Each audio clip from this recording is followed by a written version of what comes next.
Michigan needs to rebound in a big way, and they have an opponent that should allow them to do that. Let's talk about this upcoming matchup. Wolverines versus the Chippewas on this episode of Locked On Wolverines.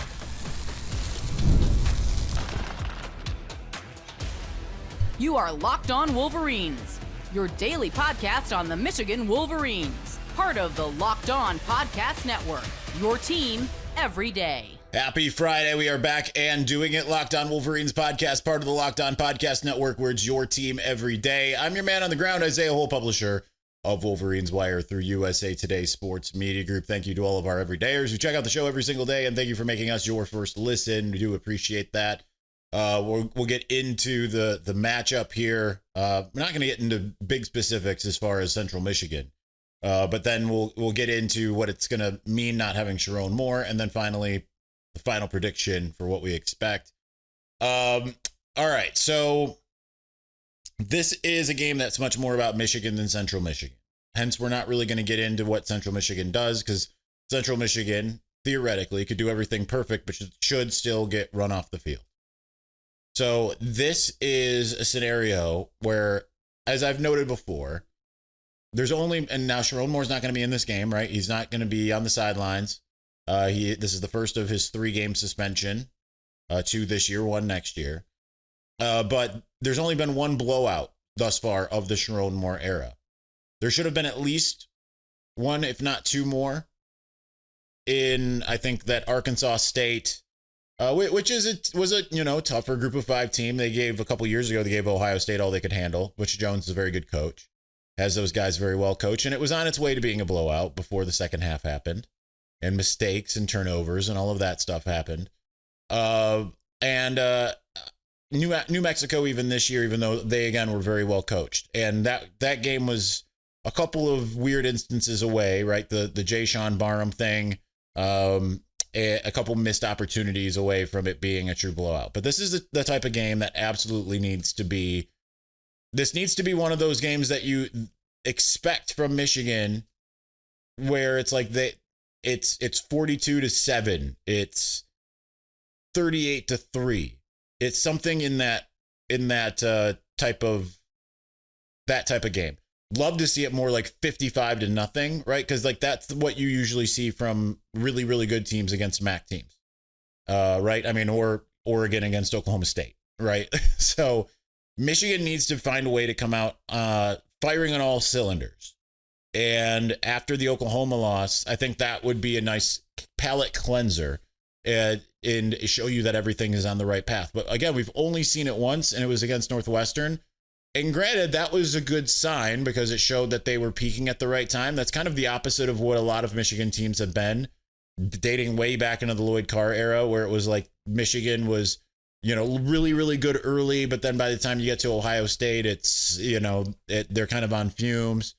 And considering all the injury issues that Michigan's had, this would be a great scenario that if some of those players don't play or are limited, like Marlon Klein or Hogan Hansen, whoever they might be, that those other guys step up. This is the opportunity. And this is it's not your last opportunity. Purdue's on the schedule and they don't look like they're any sort of good. But like a lot of the other teams that are on the schedule look like they might be a little bit better than advertised. We'll know more once we get into Big Ten play, right? Because sometimes the off season not the off season, but the non-conference schedule can be a little bit of a paper tiger, or it can be misleading, or it's one of those things where teams tend to be different at the end of the year than they are the beginning, kind of like I was saying.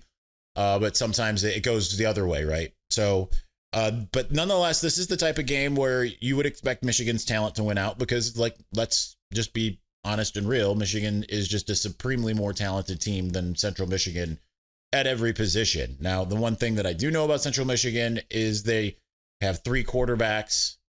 You could look at that as, the old adage, if you have 2 quarterbacks, you have none. If you have 3, what does that say? But that requires preparing for more. But at the same time, for Michigan, this is an opportunity for that defensive front to really get to work, right? They faced a pretty good offensive line against Oklahoma, an offensive line that held quite a bit. Again, normally I don't like to put that on anybody, but at the same time, like when almost every picture I have of any Oklahoma offensive play has like very obvious holding is something that we're going to point out, right? It changed the game in some degree just by the fact that they called it. And if you're held at it on every play, I still don't think Michigan deserved to win that game. I'm not saying that, but like that should, if they can not have that happen to them in this game and go out there and play, then you can at least feel confident in the defensive front, which you should. I know that last week went the way it did, but this is still a game where that you should feel good about what they are bringing to the table, as in Michigan, in the front. I would like to see some better play from the defensive backs that aren't safeties. Let's just say cornerbacks, because that was, that it was not good with Zeke Berry out. Jair Hill needs to step up in a big way. He has been so inconsistent throughout his career. He shows flashes of greatness in it kind of almost depends on the game. Some games he's great. More often than not, he's mediocre. Jaden Sanders was thrown to the Wolves with Zeke Berry out. There was no Josiah Edmond. Jamari Earls, after his injury during the pregame backflip, cost Michigan on that. They need to figure out how they can get there. Jamari, I think, has a lot of talent, and it would be great to see him get the opportunity to get out there if he is able to go, because he's the type of player that, by the end of the year, you could need him against Ohio State. But because they, even though last year they didn't have Will Johnson against Ohio State, by that time that we got there, the secondary was working together. Zeke Berry is solid. And even though he gave up the one big play, I mean, he got kind of waxed on the double move and kind of lost it on his break. But I think that he's someone that can do what you hope that he can do. But I'm kind of not sold on the rest. They need to figure out something. Caleb Anderson being hurt doesn't help there either. Offensively, this is the type of game, and this is where we'll get into segment 2. You just got to let Bryce be Bryce. I know Michigan tends to be like, we're Michigan. Here we are. We're going to do what we do. But I think that with all of the attempts to force the running game to happen, they're trying to make fetch happen, right? Because that's the identity in general of Michigan.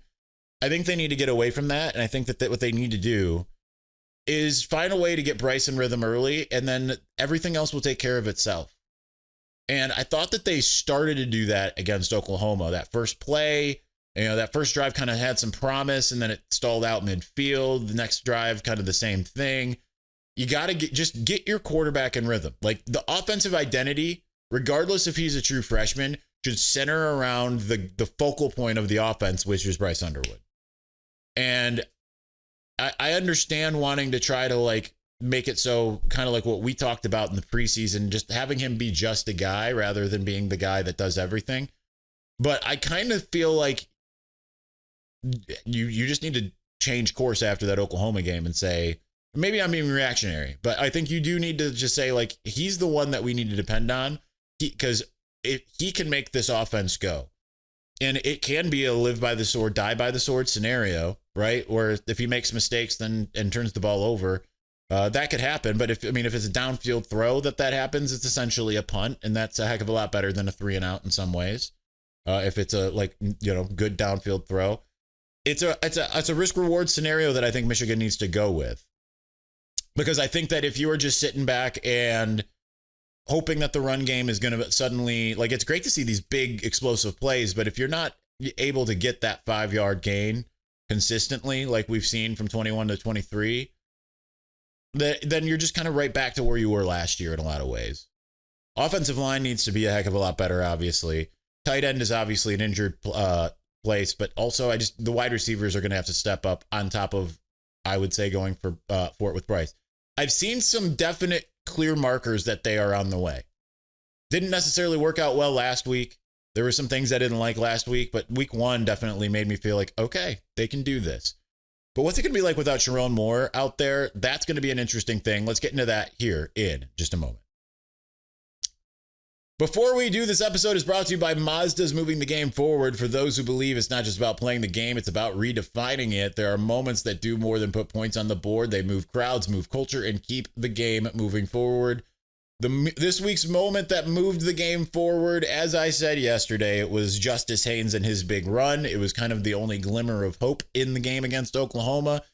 And as much as we talk about Bryce Underwood, Michigan is going to need Justice Haynes to continue to have those big explosive plays in order to keep defenses honest and to keep things going in the right direction. So when you move what follows you, when you follow what moves you, rather, the unexpected is only the beginning. And like there's more to every highlight, there's more to a Mazda vehicle. Mazda, move or be moved.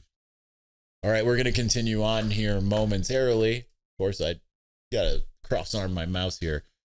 If you're trying to stay on top of your routine, whether that's workouts, long days on campus, or staying focused through back-to-back classes, or in my case, just starting the morning with a run and then just being exhausted, hydration is where it all starts, and that's where Drip Drop comes in. Drip Drop is doctor-developed and scientifically proven for fast hydration. It uses the perfect balance of sodium, electrolytes, and glucose to help your body absorb fluids quickly, delivering 3 times the electrolytes and half the sugar of a leading sports drink. I love the cherry limeade, but all of the citrus ones. I got the citrus pack. It's incredible. Game changer after a workout or even on those extra busy days. I've tried a lot of electrolyte powders and nothing tastes as good or works as fast as Drip Drop. So highly, highly recommend. Right now, Drip Drop is offering Locked On listeners 20% off your first order. Just head to dripdrop.com and use the promo code LOCKEDONCollege.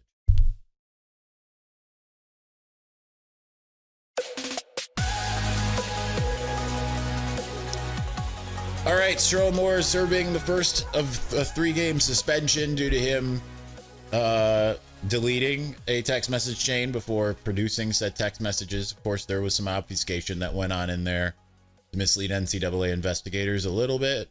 I don't think it's that big a deal. It is what it is. We are where we're at.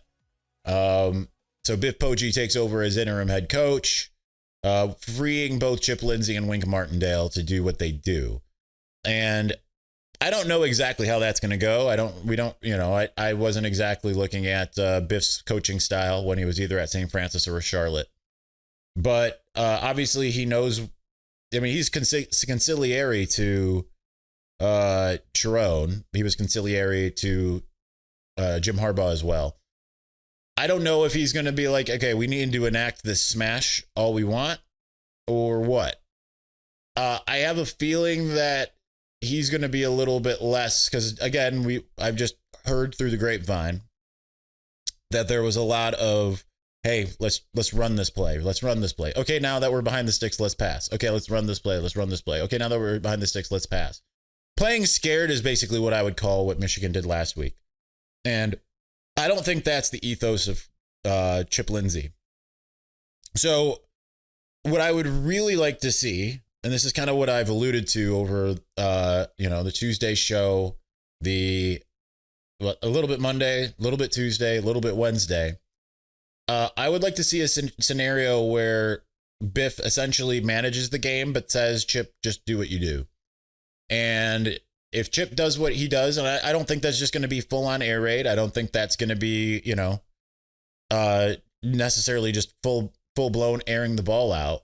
But against even with what the game plan was in week 1 against New Mexico, Bryce had a really good stat line, had 251 yards, had a touchdown through the air. This would be a really good time for them to do even more, right? Get those weapons comfortable, make Bryce comfortable before you go on the road to Nebraska and start Big Ten play, right? Because if it's a scenario where they are just obstinate and decide we're just going to run the football and we're just going to get out of here with a win, the kind of we do anything it takes to win, but just kind of under the confines of like we're going to conservatively win. I just don't think that's going to bode well for the season. I think that what they need to do really, whether that's what Sherrone Moore kind of wants or not, and he's been available in practice, making all the game plans, all that stuff all week. I think that they just need to say like, hey, like we have this playbook for a reason, so let's utilize it. Now, considering the one thing that I do know about Central Michigan, again, I don't do deep dives. I know there's people, isn't it your job to know? I don't do deep dives on the group of 5 non-conference. There's no point in that, right? Like, it doesn't really matter what they present. But at the same time, they've got a pretty good run defense. Central Michigan does. And while in the past, with a stronger offensive line and run game, Jim Harbaugh teams would often be like, oh, that's cute. You've got a really good run defense. well, look at us running for 300 yards all over you. Thinking of 2022 Penn State or, Ohio State, things of those nature. Like, all the times that Urban Meyer came out and said they will stop the run, and then they just don't. This is the type of game where I think that regardless, like, again, pass to run. That is a possibility. That is something you can do. If you watched or listened to the Connor Stallion show yesterday, the manifesto, we talked about why it would be incumbent to not get in all these bunched up formations all the time and just give Bryce Underwood some semblance of a chance to be able to see what's across the field from him. Right. Like, I feel like at times it's a lack of killer instinct. It's being too conservative. It's playing scared, and it's outsmarting yourself. Last year with Kirk Campbell, there was a lot of outsmarting. There was a lot of all of that, but there was really a lot of outsmarting yourself. And I'd like to see Michigan get past that. And I think that if nothing else, because again, I can't sit there and say like Sherrone wouldn't open it up in a game like this. I don't know, but I think Chip Lindsey should. And therefore get Bryce going and essentially kind of force Sherrone's hand a little bit so that when you get into some of those bigger games, you're like, we know we can trust Bryce because we've seen it. Right? Like I would rather see Bryce throw some interceptions, but like Michigan actually like try to go downfield and try to do be a little bit more dynamic than, hey, he didn't really throw the ball downfield, and a game like this ended up being close, and Michigan kind of still struggled to run the ball.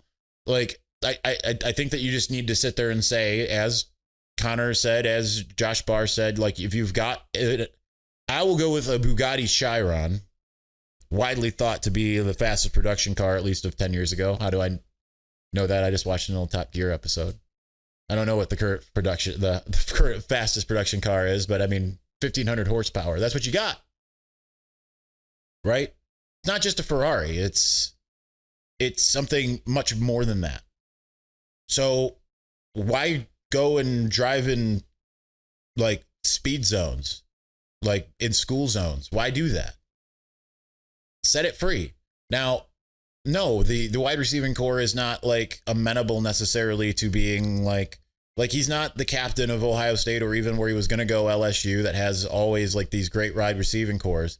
But you've got enough there. We saw in week 1 to be able to do things against a team like this and get some of those guys the confidence as well and get particularly the wide receivers. Like, to me, it's almost like, yeah, play Zach Marshall again. And if Hogan Hanson's back, yeah, play him too. Marlon Klein, you can just rest a little bit more because as much as we'd like to see you get involved, like, we know you can do it. We've seen you do it, man.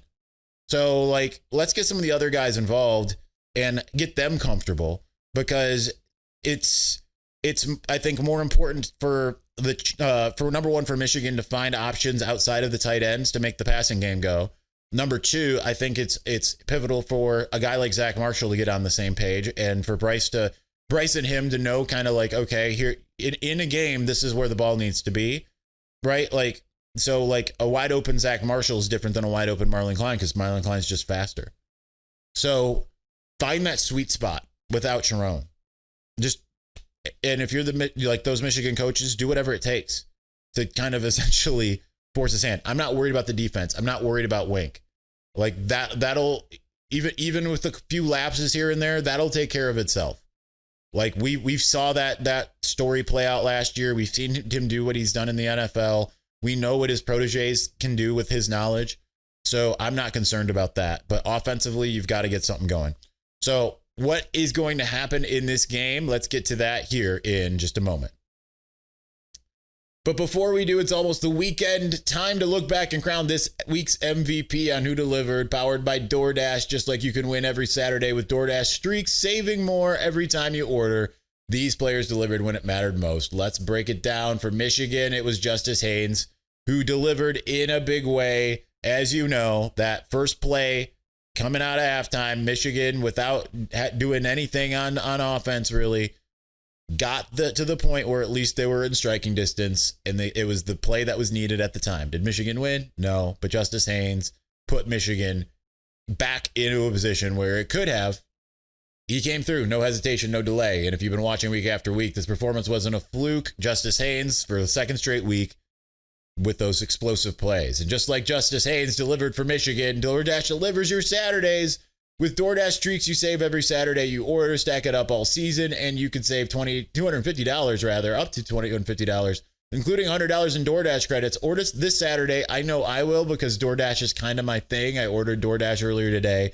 Keep the streak alive. Fuel your game day only with DoorDash. Terms apply. Promo period through November 18th.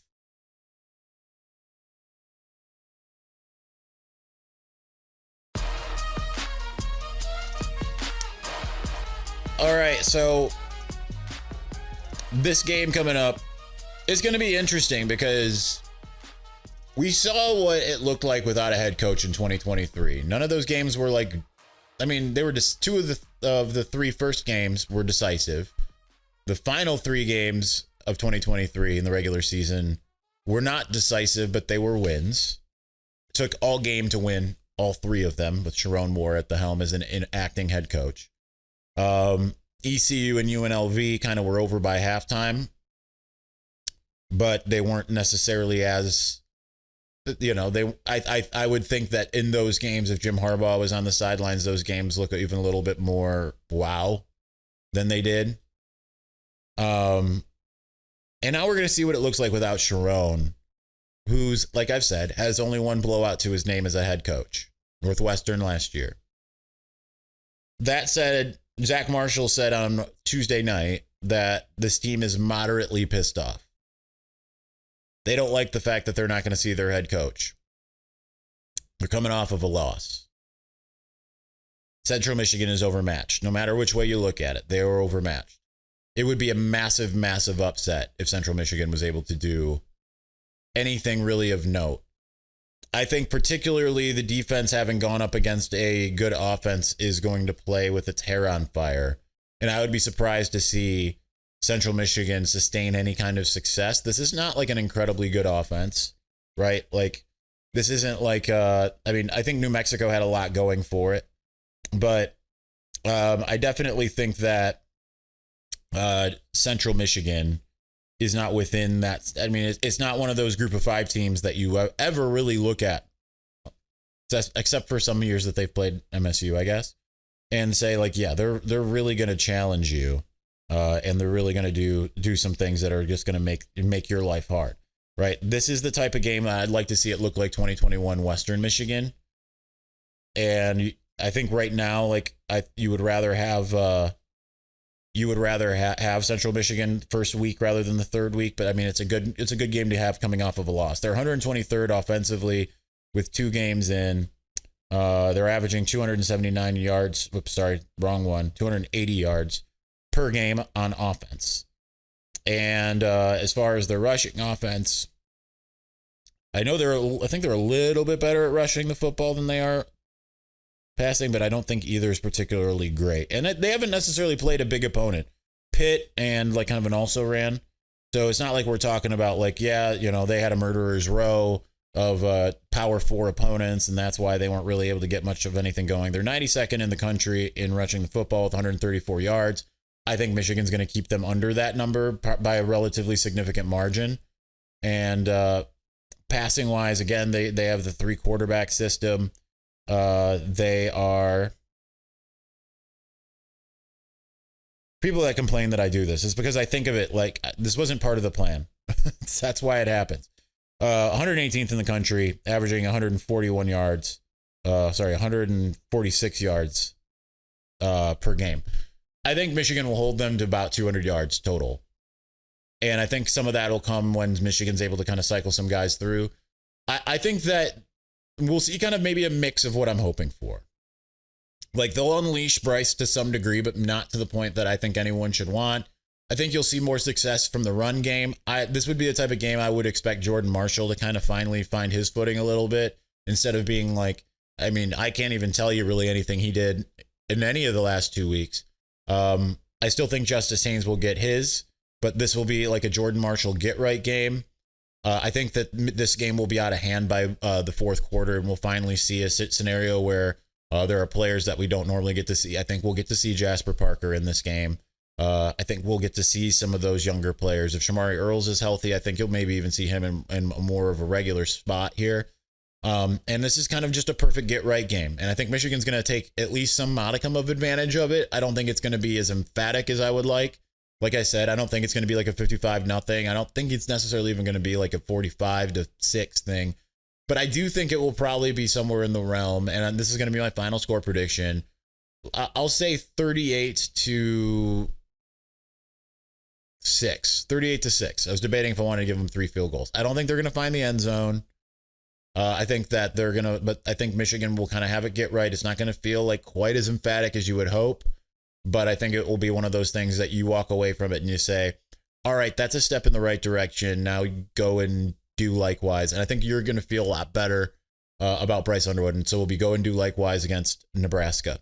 And I think ultimately it's going to be really difficult for Central to do much outside of trickeration.